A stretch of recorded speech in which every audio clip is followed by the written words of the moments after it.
Hello and welcome to another Bodgit and Leggit video. Now we're doing a service on this van, but that doesn't really matter.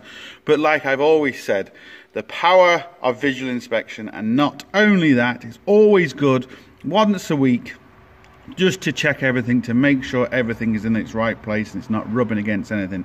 And here we go. You can see we've got a module here, and you can see it's really eating into the pipe. Now it's not causing a problem at the minute, but it will. So what we can actually do is, if you can just see, move this out of the way, just see the bolt there, I can actually move it across to this here. So I'm just going to move this module across, and that's just going to stop anything happening in the future. Visual inspection, check your car, because the last thing you want, it's really easy fix now, if that pipe comes loose, you're going to have a turbo boost pressure issue, you're going to go into limp mode, and it's just going to be a nightmare. So quick simple fix now, a nightmare on the side of the road.